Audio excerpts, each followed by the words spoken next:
ایک برے انداز میں ہارے ہیں۔ جب ان پہ تنقید کی جاتی ہے تو اتنے یہ نازک مزاج ہو گئے ہیں پاکستان کے کرکٹر، کوچنگ سٹاف، انہیں برا لگتا ہے کہ زیادہ ملاؤں میں مرغی حرام ہو جاتی ہے، تو ایسے زیادہ کپتانوں میں نا ٹیم خراب ہو چکی ہے۔ دو اہم ترین کام ہے اس وقت، دونوں ایک ایسے شخص کو دیے ہوئے ہیں جس کا اس حوالے سے کوئی تجربہ نہیں ہے۔ بورڈ کا سربراہ نوازا گیا ہے، اس سربراہ نے آگے کسی کو نوازا ہوگا، اس آگے کسی نوازے ہوئے نے آگے کسی کو نوازا ہوگا۔ کون سی سطح ہے جب آپ یہ ڈیسائیڈ کریں گے کہ جی اب بہت ہو گیا محسن نقوی صاحب، آپ کی مہربانی اب یہاں سے چلے جائیں۔ پاکستانی کرکٹ ٹیم کا حال وہ میں بہت زیادہ بات نہیں کرتا اس حوالے سے، اور کسی نہ کسی سطح پر ہمیشہ سپورٹ کرتا ہوں ٹیم کو، لیکن پچھلے کچھ عرصے سے بڑا ایک عجیب و غریب قسم کا رویہ سامنے آ گیا ٹیم کی طرف سے کہ جب وہ شکست کھاتے ہیں یا ہارتے ہیں، ایک لمبی طویل فہرست ہے پچھلے ایک سال میں، تو اگر حساب لگا لیں تو اس کا ہی، جس میں بہت بری طرح شکست ملی ہے انہیں۔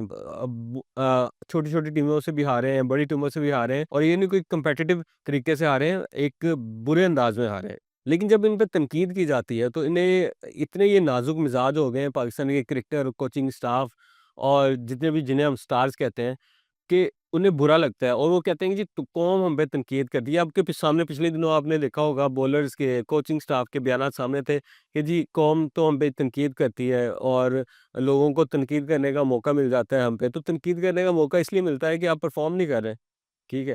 لیکن اس میں یہ پہلو نظر انداز نہ کیجیے گا کہ یہ اس کی وجوہات کیا ہیں، ٹیم اس سچویشن تک کیسے پہنچی۔ وہ ٹیم جو اس وقت جو پہلے پوری اچھے طریقے سے جیت رہی تھی اور آگے بڑھ رہی تھی، وہ اس سچویشن میں کیسے پہنچ گئی کہ وہ مینٹلی اتنی انسٹیبل ہو گئی ہوئی ہے، اس سے حد تک ان کی پرفارمنس گر گئی ہوئی ہے کہ وہ ایک کمپیٹ بھی نہیں کر پاتے۔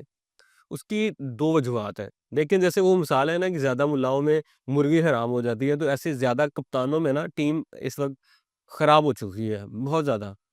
اب ٹیم میں آپ نے چار چار کپتان ہوں گے، تو ان کے ذہن میں تو بن گیا نا، جب ایک کپتان کو ہٹا کے دوسرے کو کپتان کو لائیں گے اور جو پہلا کپتان ہے اس کو بھی ٹیم میں ہی رکھیں گے، تو آپ چاہے نہ چاہیں لیکن دونوں کے درمیان ایک ٹسل رہے گی اور گروپ بندی بھی رہے گی۔ گروپ بندی نہ بھی رہے تو جس شخص کو آپ نے ہٹا کے اور بار بار اس کو ریپلیس کر کے کبھی لا رہے ہیں کبھی لے جا رہے ہیں، اس کی جو مینٹل کنڈیشن کیا رہے گی۔ تو اس حوالے سے سمجھنا بھی بہت ضروری ہے کہ ٹیم کو سیٹل ہونے دیں۔ لیکن ٹیم یہ سیٹل کیوں نہیں ہو رہی، اس کی بھی ایک وجہ ہے۔ اس کی وجہ یہ ہے کہ اس وقت جو بورڈ ہے اسے بندوبستی انداز میں چلایا جا رہا ہے کہ چل گیا چل گیا، نہیں چل گیا نہیں چل گیا۔ لیکن دو اہم ترین کام ہے اس وقت ملک میں، ایک ہے داخلہ کا، اور ایک ہے لوگوں کے جو جذبات وابستہ ہیں وہ کرکٹ کے۔ دونوں ایک ایسے شخص کو دیے ہوئے ہیں جس کا اس حوالے سے کوئی تجربہ نہیں ہے۔ تو جب ایسے شخص کو دیا جائے گا جس کو ان معاملات کا اندازہ ہی نہیں ہے، صرف اس بنیاد پہ کہ وہ آپ کے کام آ رہا ہے، تو وہ یہی حال کرے گا۔ وہ اپنے نیچے جو ٹیم لائے گا وہ بھی ایسے لائے گا۔ تو محسن نقوی صاحب جو خود ہے وہ معاملات کو خود اب سیٹل نہیں کر پا رہے، نہ ان کے لیے امن و امان قائم کرنا ممکن ہوا ہے، اور کرکٹ کا تو جو حال ہے وہ آپ نے دیکھا ہی ہے۔ تو جو محسن نقوی صاحب نے نیچے پی سی بی میں بھی اپوائنٹ کیا ہے لوگ، وہ بھی ایسے ہی ہیں۔ اب جب سارا کچھ ہی ایسا چل رہا ہے کہ لوگوں کو نوازا جا رہا ہے، ایک بورڈ کا سربراہ نوازا گیا ہے، اس سربراہ نے آگے کسی کو نوازا ہوگا، اس آگے کسی نوازے ہوئے نے آگے کسی کو نوازا ہوگا، تو پھر معاملات تو ایسے چلیں گے نا، پھر ٹیم بھی ایسی چلے گی، پھر ٹیم میں جو سلیکشن ہوگی وہ بھی مرضی سے ہوگی، اور جو ٹیم کے ریزلٹس ہیں پھر وہ آپ کے سامنے ایسے ہی آئیں گے جیسے وہ آ رہے ہیں، اور صرف ہمیں مایوسی ہوگی۔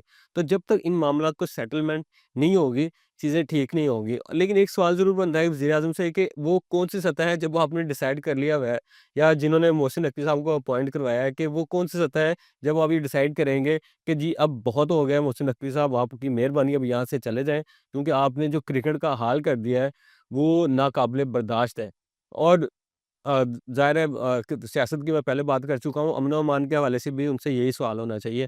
تو ایک کسی ایسے شخص کو اپوائنٹ کریں جو فل ٹائم کرکٹ کو جانتا ہو، سمجھتا ہو، اور وہ میرٹ پہ سارے کاموں کو چلائے۔ اور نہیں تو یہ جو معاملات ہیں کرکٹ کے، یہ ایسے ہی چلتے رہیں گے اور ہم ایسے ہی مایوس ہوتے رہیں گے اور ڈسکس کرتے رہیں گے۔ انشاءاللہ اگلی ویڈیو کے ساتھ دوبارہ حاضر ہوں گا۔ اپنا خیال رکھیے گا۔ اللہ حافظ۔